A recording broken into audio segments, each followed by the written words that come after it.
Alors, après avoir consacré finalement tout notre premier panel à la question de la décarbonation, au transport des marchandises et en fait à tous les enjeux de cela recoupe, on va s'intéresser à des sujets en fait un petit peu plus spécifiques.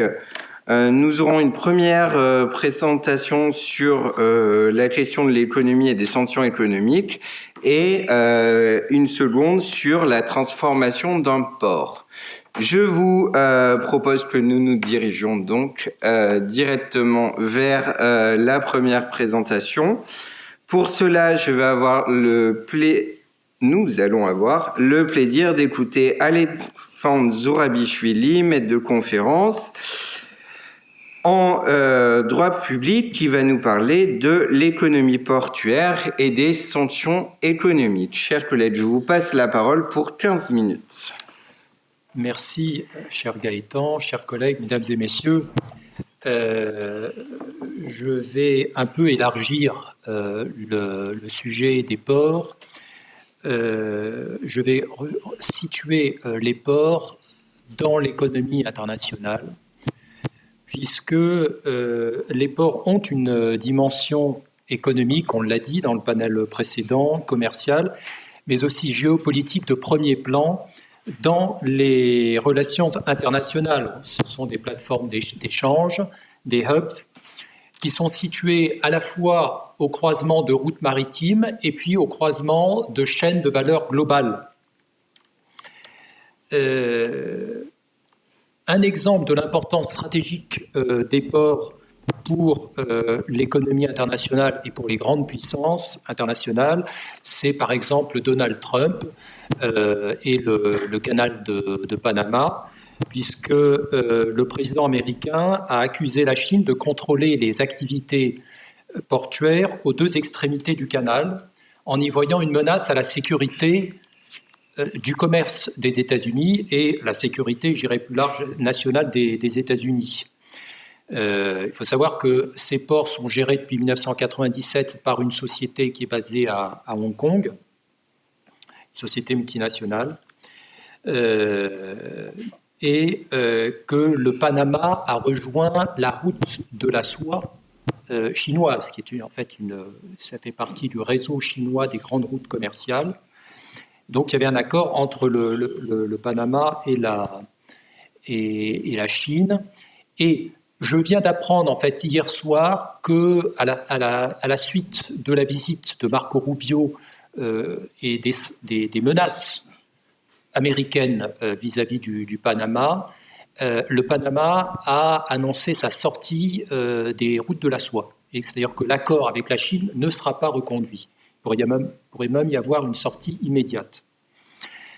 Donc là, on est au cœur de la problématique des sanctions économiques qui concernent évidemment les ports. Je pourrais prendre un autre exemple, peut-être moins connu, c'est un port iranien de Chabahar, qui est situé au sud-est de l'Iran, dans le golfe d'Oman, et qui ouvre directement sur l'accès aux côtes ouest de l'Inde, et qui est en même temps situé sur un axe de transport nord-sud. Et donc, il y a eu, au mois de mai 2024, un accord important entre la principale société publique portuaire indienne et la société publique portuaire iranienne pour que les Indiens participent à la modernisation, au développement de ce port.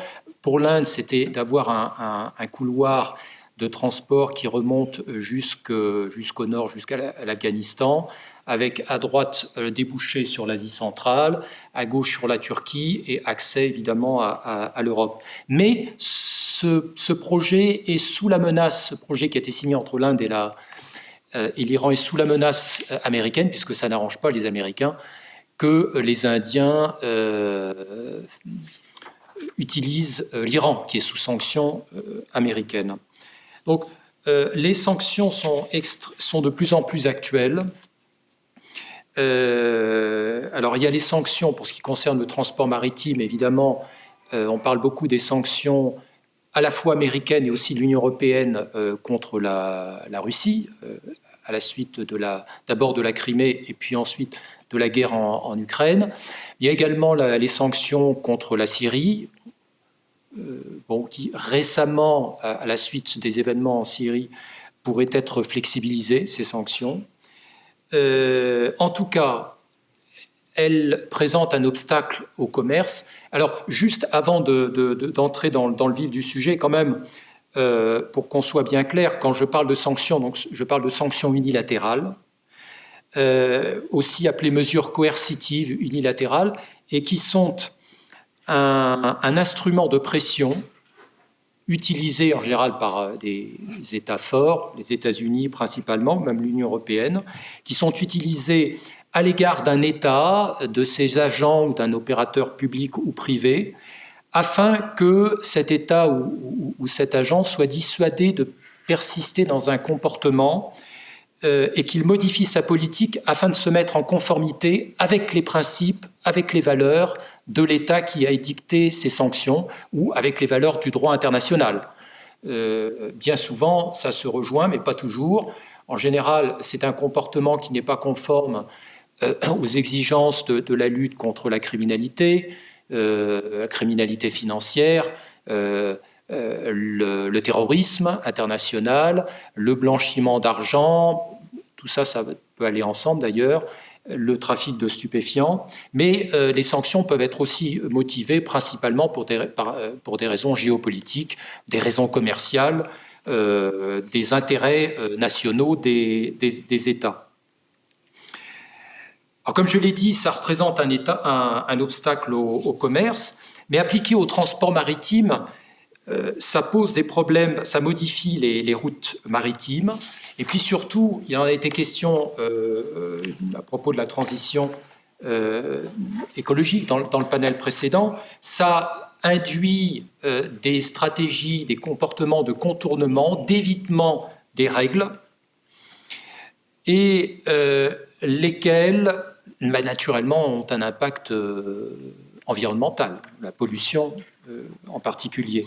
Mais il y a aussi autre chose, c'est que ces sanctions, quand elles se doublent de sanctions secondaires, c'est-à-dire qu'elles visent des États tiers, parce que ces États commercent avec les États qui sont directement ciblés, qu'elles visent des institutions financières, des banques, cela peut venir contrarier des engagements financiers qui sont tirés des accords de Paris, des accords de la COP 29. Et ça vient paralyser les engagements des États, en particulier des États du Sud, qui sont victimes directes ou indirectement des sanctions. Par rapport, donc, ça vient paralyser leurs engagements en matière de transition climatique et de développement économique. Donc, je vais d'abord traiter, si vous voulez, de l'impact environnemental des sanctions contre le transport maritime, en particulier des sanctions pétrolières. Et puis, dans une deuxième partie, je vais parler de l'impact des sanctions sur la mise en œuvre, justement, par les États développés comme les États du Sud, la mise en œuvre des engagements internationaux en matière de décarbonation. Ces deux choses-là. D'abord, pour les sanctions contre le transport maritime, prenons les sanctions contre la Russie. Elles sont en général coordonnées maintenant Union européenne avec les pays, avec les pays du G7 et les États-Unis. Pour aller vite, parce qu'il y en a beaucoup, il y a les interdictions d'accès aux ports de l'Union européenne pour les navires et les marchandises russes. Ensuite, les interdictions d'importer du pétrole russe par bateau en Union européenne, le plafonnement des prix de vente du pétrole russe à destination des pays tiers, et puis les listes noires où on interdit l'accès au port d'un certain nombre de bateaux russes ou qui ont fait du commerce avec la Russie. Alors, ces sanctions ont des conséquences parce qu'elles conduisent d'abord des stratégies d'évitement de la part de la Russie qui va changer de client, qui va changer de flotte de navires, qui va avoir recours à des pavillons de complaisance et puis ce qu'on appelle la flotte fantôme. La flotte fantôme, dans la définition de l'Organisation maritime internationale, sont les navires qui se livrent à des opérations illégales dans le but de contourner les sanctions et de se soustraire aux réglementations en matière de sécurité, d'environnement et d'éviter les frais d'assurance. Donc, les caractéristiques de ces flottes fantômes, c'est éviter les contrôles et les inspections des autorités portuaires, pas d'assurance, désactiver le système AIS transpondeur qui aborde des navires pour identifier la localisation du navire, et en particulier pour ne pas donner la localisation d'une opération de transbordement ship to ship, navire à navire. Tout ça pour brouiller les pistes, si vous voulez, et rendre plus difficile l'identification du port d'origine de la marchandise, et l'identité des opérateurs qui interviennent dans toute la chaîne maritime, et l'identité des navires qui se trouvent sur des listes de sanctions. Il y a également le repavillonnement de navires, dont on a parlé il y a un moment, immatriculation dans les états de préférence complaisants, et puis l'utilisation des intermédiaires, justement pour cacher l'identité du propriétaire du navire, l'identité de l'armateur.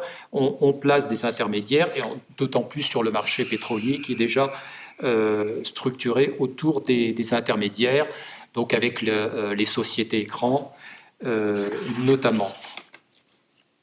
Alors, tout ça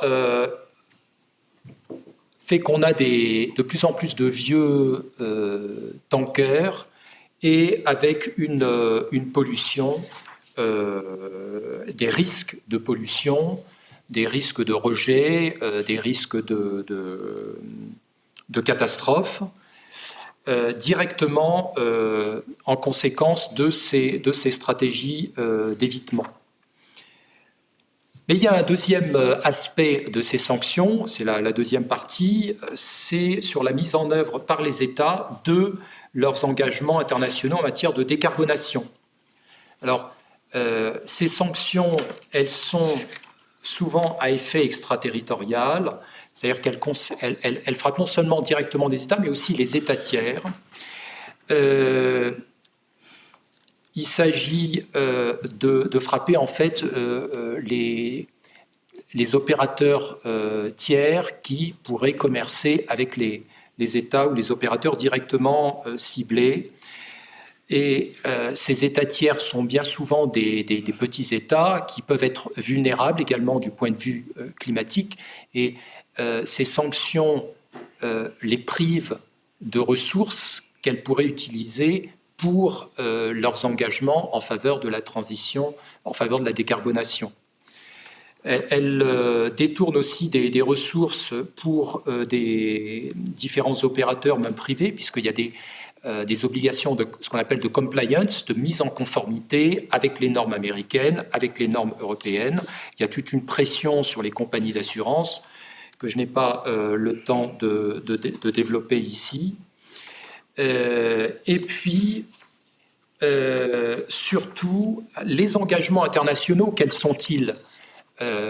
Si vous avez en tête les travaux de la COP29, qui est basée sur l'accord de Paris, mais plus généralement sur la Convention cadre des Nations Unies sur les changements climatiques, cette convention donne des devoirs aux États, mais particulièrement des devoirs aux États développés vis-à-vis des États du Sud, particulièrement vulnérables aux États climatiques et qui sont moins responsables du changement climatique.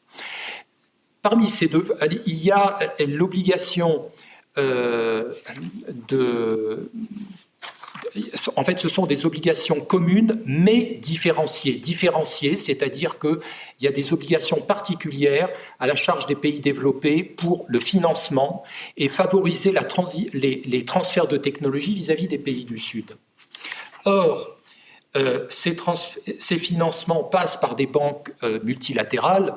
La COP29, c'était entre autres un objectif financier, monter de 100 milliards à l'horizon 2035 à 300 milliards la contribution des pays financiers, essentiellement aide publique, pour les pays du Sud, mais ça passe par des banques multilatérales, lesquelles sont sous le contrôle souvent des États-Unis, et les sanctions, notamment, bloquent l'accès au financement pour, par exemple, des pays comme l'Iran, Cuba, le Venezuela, qui sont privés des moyens de décarbonation.